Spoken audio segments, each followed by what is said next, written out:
عزیز طلباء و طالبات، السلام علیکم ورحمۃ اللہ وبرکاتہ۔ بہارستانی اردو جماعت غیر میں چونکہ پیارے طلباء و طالبات، ہم نے غزلیات کا جو پورشن ہے لگ بھگ حکیم منظور کی غزل گوئی کے ساتھ ہی ہمارا سلیبس جو ہے وہاں تک اختتام کو پہنچتا ہے۔ آج ہم مثنوی کے بارے میں جاننے کی کوشش کریں گے اور پھر اس سے آگے بڑھنے کی ہم کوشش کریں گے۔ سب سے پہلے ہم یہ جاننا کی کوشش کریں گے کہ مثنوی کیا ہے، مثنوی کس سے کہتے ہیں۔ مثنوی ایک بیانیہ صنف سخن ہے، اس میں ایک خیالی قصہ بیان ہوتا ہے۔ گرچہ مثنوی جو ہے، مثنوی کہتے ہیں، اس سے کہتے ہیں کہ یہ ایک ایسا بیانیہ صنف سخن ہے کہ اس میں ایک خیالی قصہ بیان ہوتا ہے اور شاعر بات میں بات نکال کر مربوط طریقے پر قصے کو آگے بڑھاتا رہتا ہے۔ غزل اور نظم کا معاملہ الگ ہے۔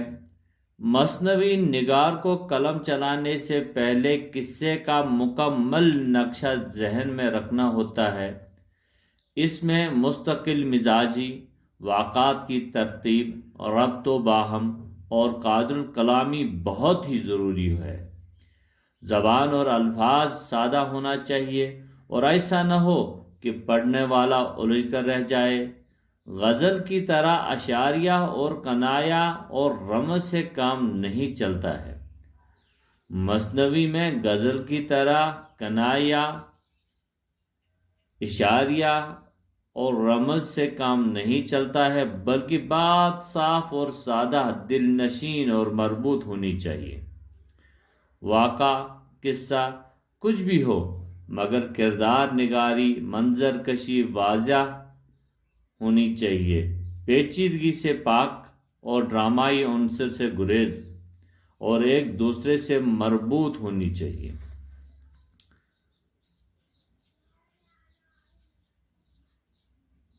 مثنوی مثنا سے مشتق ہے، جس کے معنی ہیں دو دو کے۔ مثنوی دو ہم قافیہ مصروں کے اشعار سے بنی ہوئی نظم ہوتی ہے اور اس میں اشعار کی تعداد جو ہے وہ مقرر نہیں ہوتی ہے۔ عام طور پر جو مثنویاں ہوتی ہے وہ ایک طویل نظم ہوتی ہے، یا دوسرے لفظوں میں مثنوی اس طویل نظم کو کہتے ہیں جس میں کوئی قصہ، کوئی واقعہ تخیل کا تسلسل کے ساتھ نظم کیا جائے، جس میں ہر شعر کے دو مصرع مقفع ہو۔ عام طور پر ہر شعر کے قافیہ دوسرے شعر کے قافیوں سے مختلف ہوتے ہیں۔ مثنوی میں تفصیل طویل ترین بیان ہوتی ہے، اس لیے اس میں ہر مضمون کو ادا کرنے کی بہت گنجائش ہے۔ جیسے کہ میں پہلے عرض کر چکا ہوں کہ مثنوی جو ہے یہ مثنا سے مشتق ہے، جس کے معنی ہیں دو دو کے۔ مثنوی دو ہم قافیہ مصروں کے اشعار سے بنی ہوئی ایک نظم ہے۔ اس میں اشعار کی تعداد مقرر نہیں ہے۔ عام طور پر مثنوی طویل ہوتی ہے۔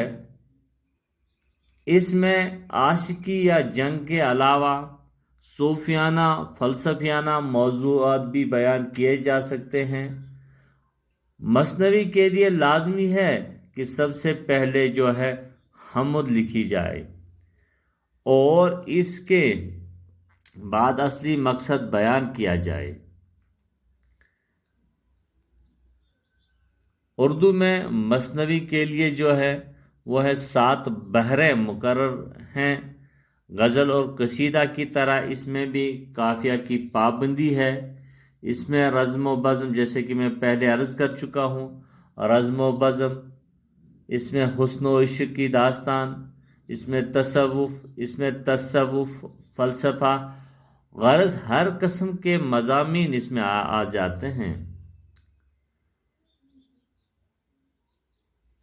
اور پھر مثنوی کے لیے جن 7 اوزان مقرر ہیں، مولوی حکیم عبدالغنی نجمی نے بحر الفصاحت میں ان اوزان کی تفسیر جو بیان کی ہے وہ یہ ہے، جیسے کہ آپ ایسا کہہ سکتے ہیں کہ مثنوی کے اجزائی ترکیبی عام طور پر یہ ہے، جیسے کہ توحید و مناجات، مدح حاکم، تعریف و سخن، تعریف شعر و سخن، سب تالیف، اصل قصہ۔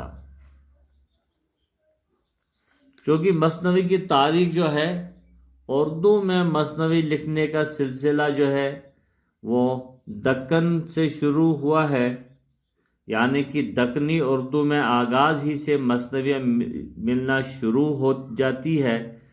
10ویں صدی ہجری میں میرا جی شمس الاشاق نے ایک مثنوی شہادت الحقیقت لکھی تھی، جس میں تصوف کے مسائل بیان کیے تھے۔ انہوں نے ہی سوال و جواب کے انداز میں 2 مثنویاں خوش نامہ اور لکھی تھی۔ ان مثنویوں میں بھی تصوف کے اسرار و رموز بیان کیے گئے ہیں۔ حالانکہ 10ویں صدی سے پہلے اگر آپ دیکھیں گے تو 9ویں صدی ہجری میں نظامی جو شاعر تھا، انہوں نے ایک مثنوی قدم راؤ لکھی تھی۔ یہ مثنوی ابھی تک شائع لیکن نہیں ہوئی ہے۔ اس کا ایک قلمی نسخہ انجمن اردو پاکستان میں موجود ہے۔ 10ویں صدی ہجری کے شروع میں سید شاہ اشرف بیابانی نے ایک مثنوی نوسر ہار تصنیف کی تھی۔ اس کا ایک قلمی نسخہ حیدرآباد کے ایک لائبریری ادارہ ادبیات اردو میں موجود ہے۔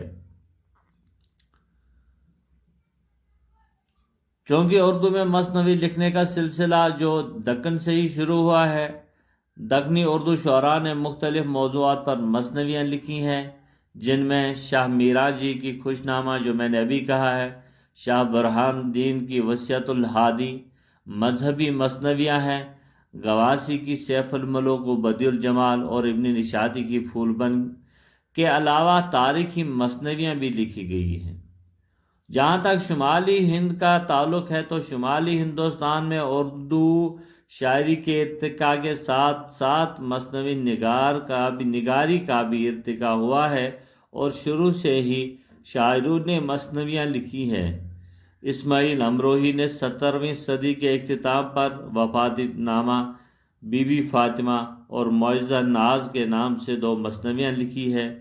اس کے بعد پھر ولی سرتاج شاہ مبارک نے بھی متعدد مثنویاں لکھی ہیں، اور یہاں تک کہ ہمارا دور جو پہنچتا ہے، میر اور سودا انہوں نے بھی اس میں حصہ ادا کیا ہے۔ میر کی مشہور زمانہ مثنوی جو ہے وہ ہے دریائے عشق، حالانکہ انہوں نے 3 مثنویاں لکھی ہیں میر نے، تو دریائے عشق، بہار عشق، اور اس کے بعد میر حسن کا جو دور آیا ہے، انہوں نے اردو ادب کو شاہکار مثنوی سحر البیان لکھ کر دی۔ اردو شاعری میں شہرت دوام حاصل کی اس نے، اور پھر دیا شکن نسیم کی گلزار نسیم جو ایک زندہ جاوید مثنوی ہے، اور اس کے بعد پھر اگر آپ دیکھیں گے بہت سارے اور مثنویاں لکھی گئی ہیں۔ حالانکہ جو میر درد تھے، خواجہ میر درد، ان کے چھوٹے بھائی میر اسد دہلوی نے بھی ایک خواب و خیال مثنوی لکھی ہے، اور اس کے ساتھ ہی بہت ساری مثنویاں جو ہیں شمالی ہند میں لکھی گئی ہیں۔ عزیز طلباء و طالبات، مثنوی کا مختصر سا تعارف میں نے آپ کو دے دیا ہے، اور پھر اس پہ میں آپ کو بالکل نوٹ بھیج دوں گا اور دکھا دوں گا بھی۔ تو اس کا مطلب یہ نہیں ہے، ہاں، ہم شمالی ہند کی بات جب کر رہے تھے تو یہ شمالی ہند کی مثنوی میں نے کہا تھا خواب و خیال، سحر البیان، گلزار نسیم، زہر عشقت، اور پھر شمالی ہند میں بس اتنی مثنویاں لکھی گئی ہیں۔ حقیقت یہ ہے کہ اردو شاعری کے باقاعدہ آغاز سے لے کر 1857 تک بہت کم شاعر ایسے ہوں گے جنہوں نے مثنویاں نہ کہی ہوں گے۔ قبول عام صرف ان مثنویوں کو ملا جن کا ہم نے ذکر کیا ہے۔ عزیز طلباء و طالبات، بالکل ہم آپ کو اس کا نوٹ بنا کے بھیج دیں گے، تو لیکن میری آپ تمام طلباء و طالبات سے گزارش ہے کہ آپ بھی تھوڑی سی کتاب پہ نظر دوڑوا دیجئے اور پھر پڑھیے۔ جہاں پہ کوئی مشکل ہو، کچھ ہو، تو مجھ سے آپ رابطہ قائم کر سکتے ہیں۔ کل تک کے لیے اللہ حافظ۔